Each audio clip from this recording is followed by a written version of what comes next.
everything that I'm doing. All right.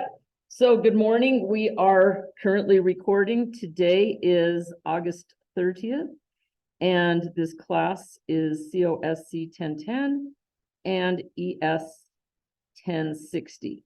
So the first thing that I want to do is to share our screen and show you where we are.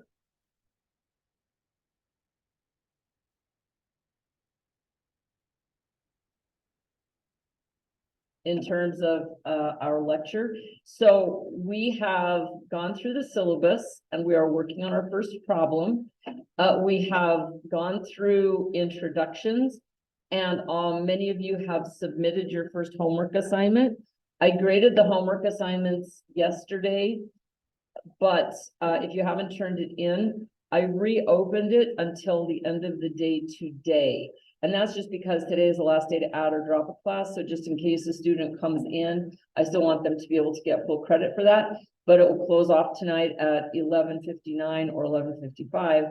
And then it will not be available to you anymore. So please get those things in. So what I've done then is, like you see here on the Moodle page, I had recorded our August 23rd lecture and our August 28th lecture, and likewise, the August 30th lecture will be posted here as well. So the problem that we're working on, aside from those two homework problems, is the temperature conversion handout, which is here on the Moodle page. And the homework conversion, the temperature conversion, has 10 problems that you will do and hand in to me just in a nice fashion. There's not a particular format, just so that it's legible and that I can work with it. Now, today on Wednesday, August 30th, we're going to talk about something called pseudocode, and we're going to use our temperature conversion problem in order to model our pseudocode. On Friday, which is September 1st, there is a class at 9 a.m. for COSC 1010 only.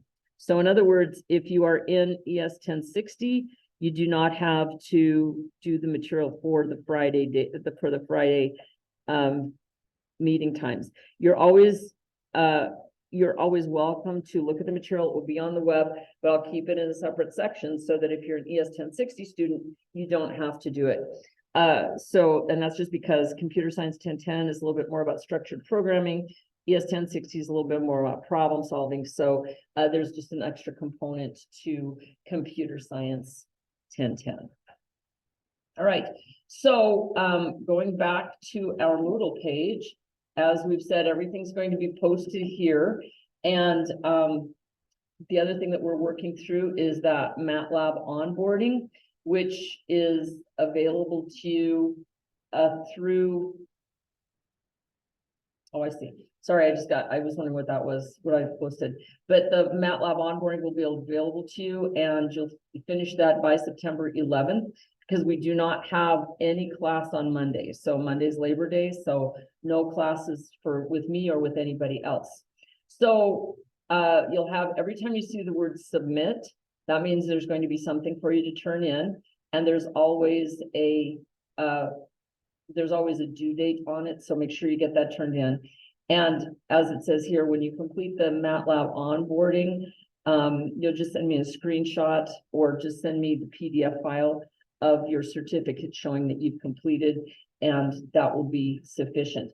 Now, one of the things that I wanted to talk about, anyway, I guess the last thing before I get on to the next thing, is in the next week, possibly at the end of this week or the beginning of this week, we will have another assignment, which will be writing the pseudocode for the temperature conversion, which is what we're going to be talking about today.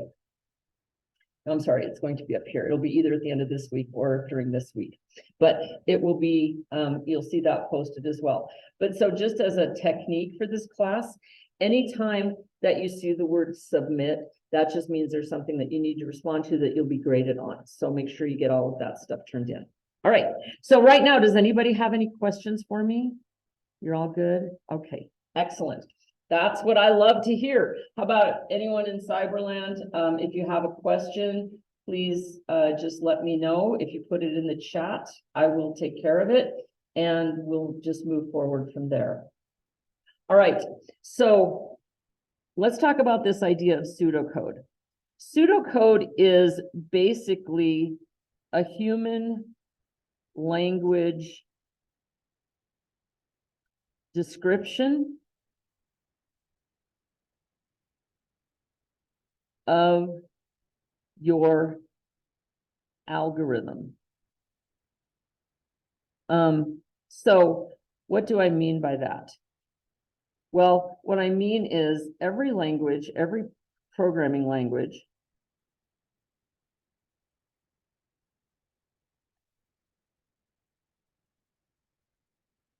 has its own structure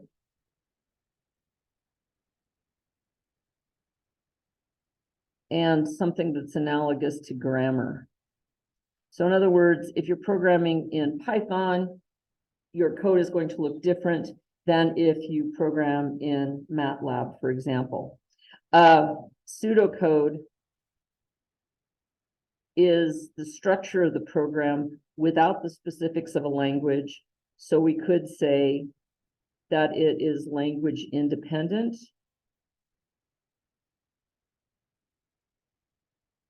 Or a phrase that University of Wyoming likes to toss around is language agnostic.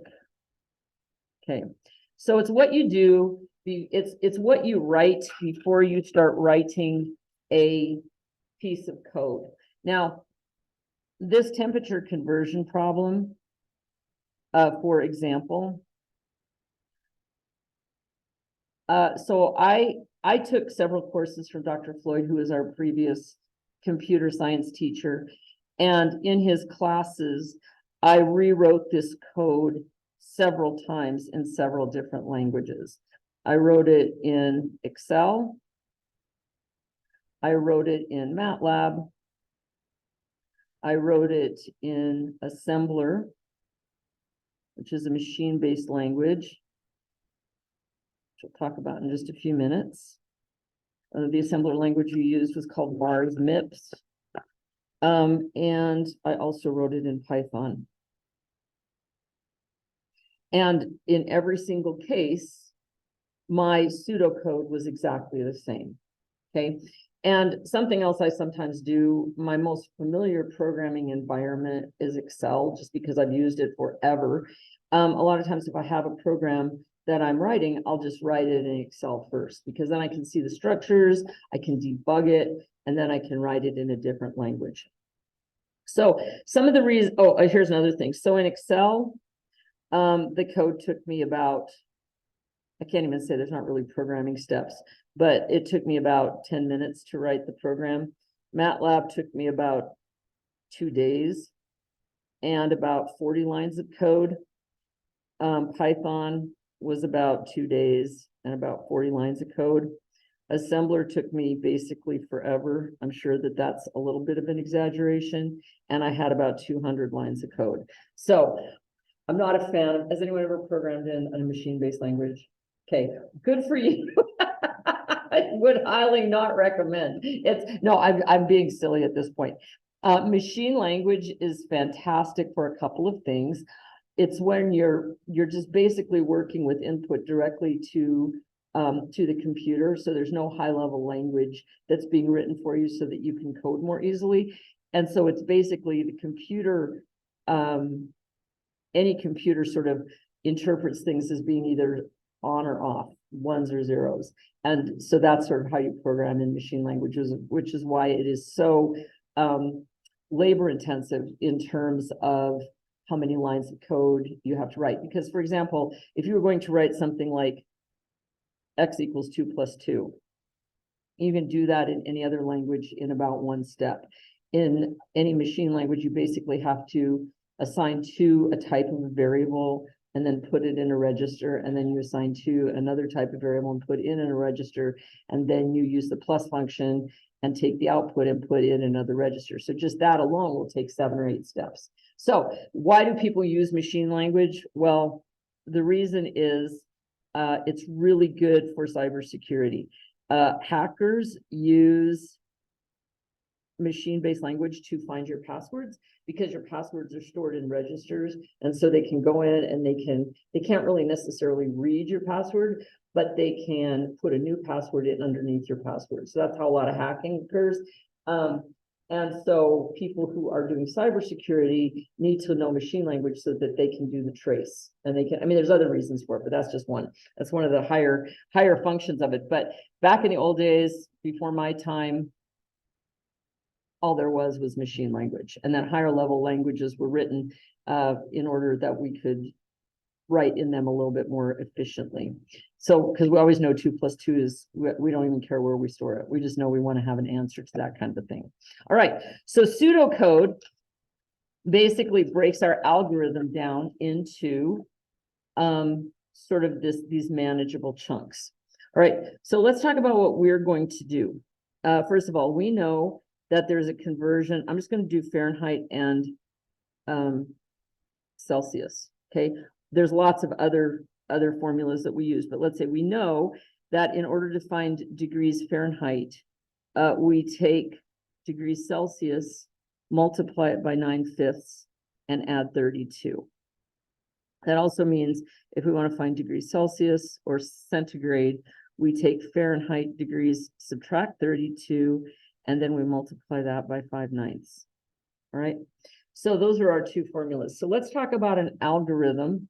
And what does an algorithm mean? The word algorithm. Oh, I was also going to say I found a video that I actually will post for the computer science 1010 students. And the woman who does the video mispronounces this word or pronounces it differently than I've ever heard. But I did look it up because I thought maybe I'm mispronouncing it, but algorithm is correct. And I don't even remember how she says it, but it's just different. But the actual pronunciation is algorithm. An algorithm is a process or a series of steps,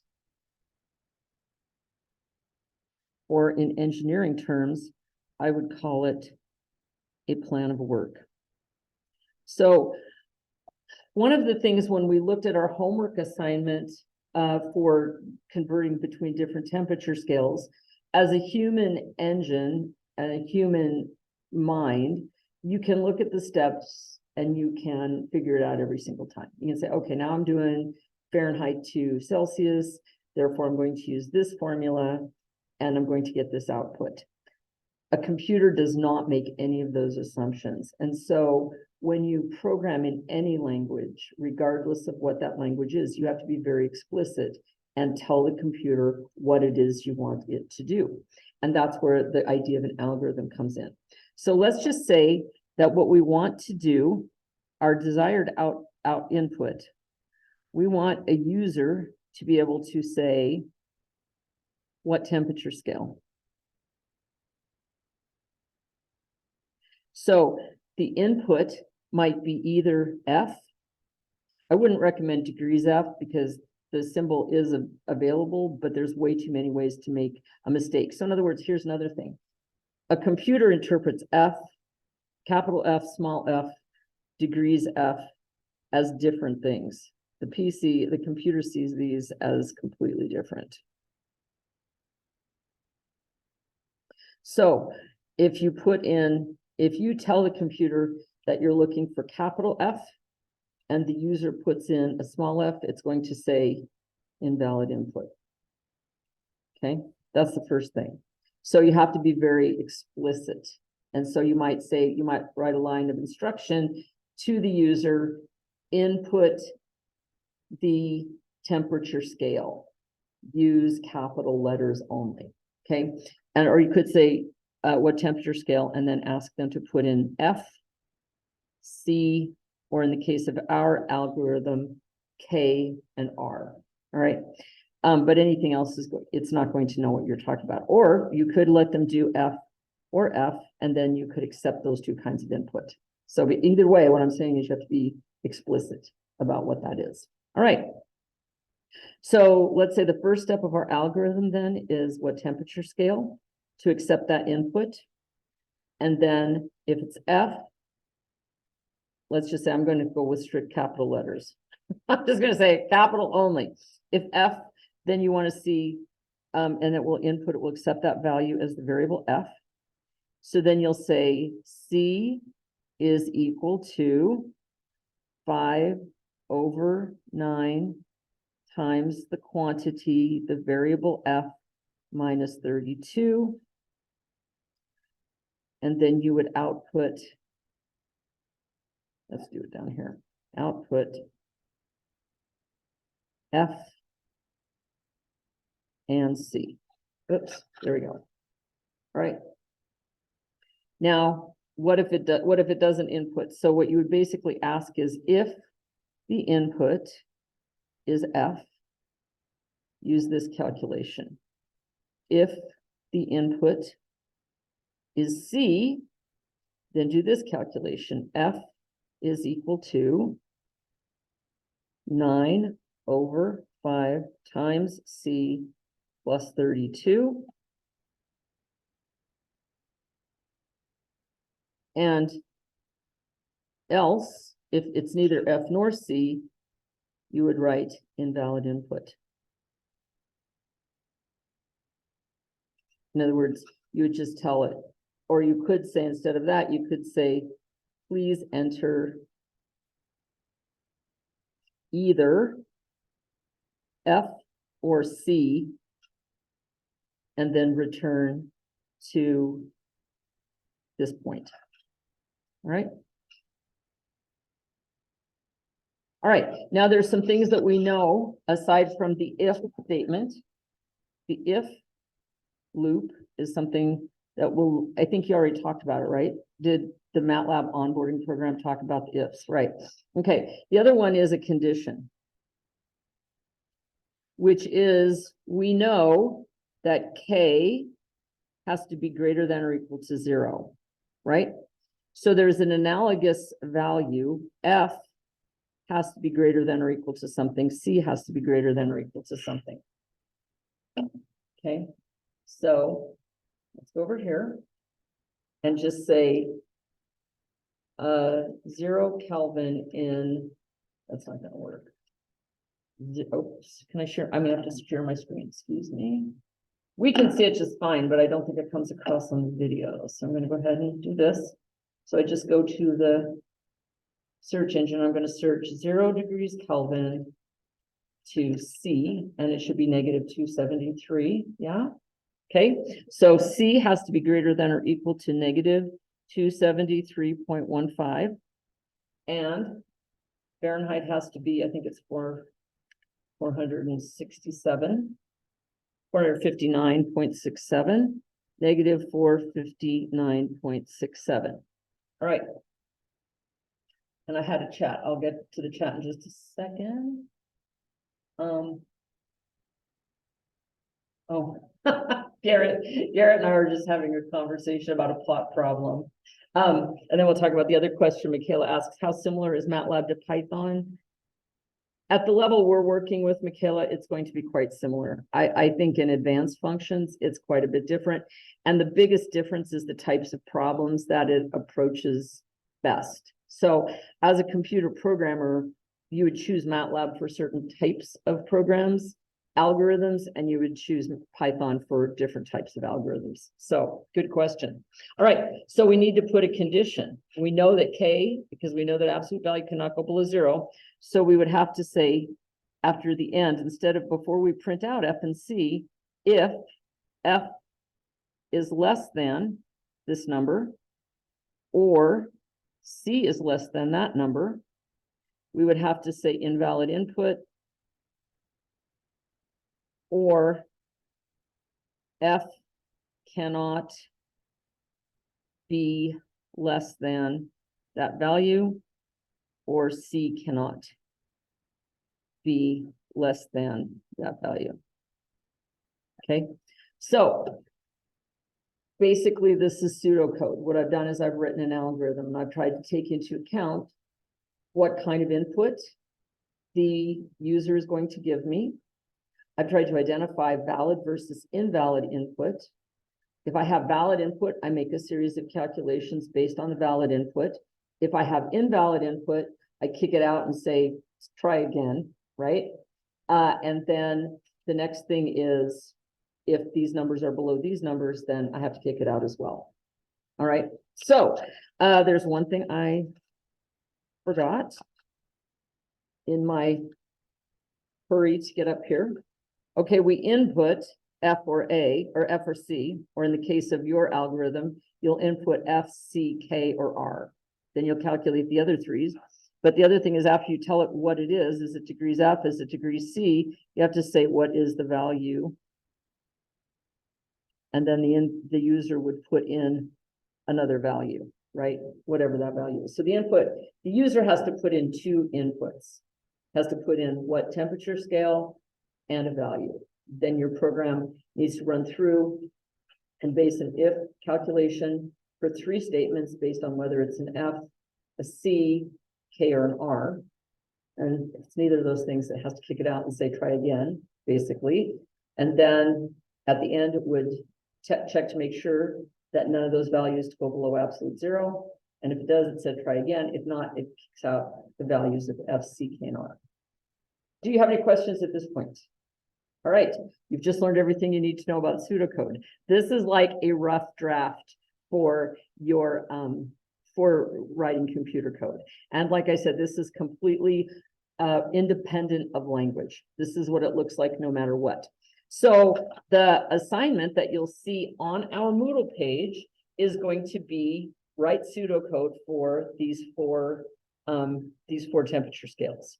Okay, and make sure that you include the condition and make sure that you write it more or less as an if then else statement, or if else if statement. Okay, and then we will start working on, in a couple weeks, 1 week, 2 weeks, we'll start working on the actual code. Right. So one thing I wanted to point out, we had talked about this a little bit, but right now Python is a really important programming language. And MATLAB is less important in terms of its range of applications. But ultimately, 75 to 80% of computer coding is language independent. 75 to 80% of it is based on the thought process that you need to get to structure the program. So learning MATLAB is a good basis. And like I said, one of the reasons that I like to use MATLAB to begin with is it's good for engineers and for computer scientists. And it's really good for engineers. So that's kind of why we lean this way. Python is becoming so powerful, and Python is what you'll learn in 1030. Anna is in 1030 right now. So anyone else in 1030? No. Okay. So you're the one. But so Python, I was really, I don't know how to put this. My eyes were opened. I had used Python quite a bit when I was working with K-12 computer science teachers. And of course, they program a little bit, but it's all applications based. And Python is a really sweet language for working with little kids because you can do a lot of things even if you're not completely literate. If you can't really write, you can still use a lot of Python functions, and a lot of Python compilers will help step you through things. But the thing that got me was 2 summers ago, I was having dinner with my cousin and her son, who is a PhD student at Johns Hopkins University. And he was coding genetic sequences. And I asked him what programming language he was using, and he's using Python. And I mean, I was just blown away because I really did not understand how highbrow Python can be. You know, I think when it started out, it was more introduced as a really populous language. It was the Walmart of computer science languages, computer languages, and it is just so much more than that. So Python is a really important language, and you will spend quite a bit of time with that. But once you can do the pseudocode, and in computer science, once you can write a flowchart, you can code in basically any language, even machine language, even assembler. All right. So do you guys have any questions for me today? All right. So I will post this homework assignment, and I will have everything put up on the Moodle page. Like I had said, don't forget, most of you have already turned in both the discussion board and the first assignment. But if you haven't, I reopened that assignment, both assignment and discussion board until midnight tonight. Make sure you get those turned in. And then the Moodle page will have everything organized. So Friday morning, computer science 1010, I'll record lectures. We can meet face-to-face, Zoom, asynchronously, however you want, but there will be another lecture for you guys, which I'll keep separate from the engineering class. So if you're in the engineering class and you're just not getting quite enough computer science, you're more than welcome to participate, but you won't be graded or assessed on any of that. All right. Anyone out in computer land have any questions? All right, everybody. Well, thank you for your time today. I will stop recording. And if you need anything between now and our next class meeting, which for computer scientists will be Friday, which for engineers will be not till next Wednesday, because next Monday is a holiday. Please, but if you need anything, please let me know, and you know how to get a hold of me. So we'll talk to you soon.